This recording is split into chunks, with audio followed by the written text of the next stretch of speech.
జై తెలంగాణ. తెలంగాణ ప్రజాస్వామ్య చరిత్రకు శ్రీకారం చుట్టిన శుభదినం. ప్రజల చేత, ప్రజల కొరకు ప్రజలే రాసుకున్న పోరాట చరిత్ర మనది. నిజాం నియంతృత్వంపై సామాన్యుడు సాయుధ పోరాటంతో సాధించుకున్న విజయం ఈరోజు మనము అనుభవిస్తున్న ప్రజాస్వామ్యం.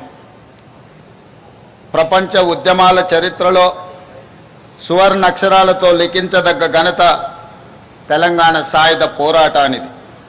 1948 సెప్టెంబర్ 17 ఈ పోరాటంలో ప్రజలు విజయం సాధించి స్వేచ్ఛా పతాకను ఎగరవేసిన రోజు.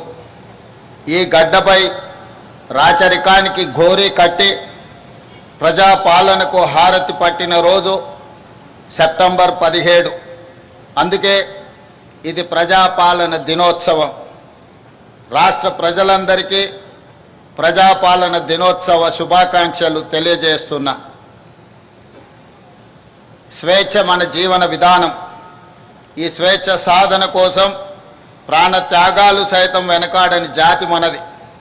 దీనికి చరిత్రనే సాక్ష్యం.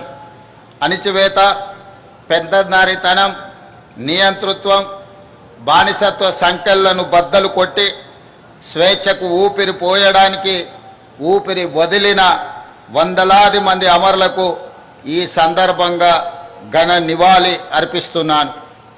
సెప్టెంబర్ 17, 1948 తెలంగాణ చరిత్రలో ఒక మైలురాయి. అదేవిధంగా డిసెంబర్ 7, 2023 స్వరాష్ట్ర ప్రజాస్వామ్య ప్రస్థానంలో మరో మైలురాయి. లోతైన అవగాహనతో, సమకాలీన చరిత్రపై నిశితమైన విశ్లేషణతో నేను ఈరోజు ఈ మాట చెబుతున్నాను. ఎన్నో ఆశలు, ఆకాంక్షలతో మొదలైన స్వరాష్ట్ర ప్రస్థానం తిరిగి మళ్ళీ నియంతృత్వ నిర్బంధంలోకి జారిపోయిన తీరు గత ప్రభుత్వంలో మనం చూసాం. నాటి సాయుధ పోరాట స్ఫూర్తితో నిన్నటి నియంతృత్వ పాలనను ఓడించి ప్రజాపాలనను తెచ్చుకున్నాం. అందుకే డిసెంబర్ 7, 2023 కూడా ఒక చారిత్రాత్మక సందర్భంగా భవిష్యత్ తరాలకు గుర్తుండిపోతుందని నేను భావిస్తున్నాను. 77 ఏళ్ల తెలంగాణ ప్రస్థానాన్ని, పోరాట చరిత్రను, ఇక్కడ ఉద్భవించిన ఉద్యమాల సరళిని సంపూర్ణంగా అకలింపు చేసుకొని ప్రజల ఆకాంక్షలను అర్థం చేసుకొని మేము ఈరోజు పరిపాలన చేస్తున్నాం.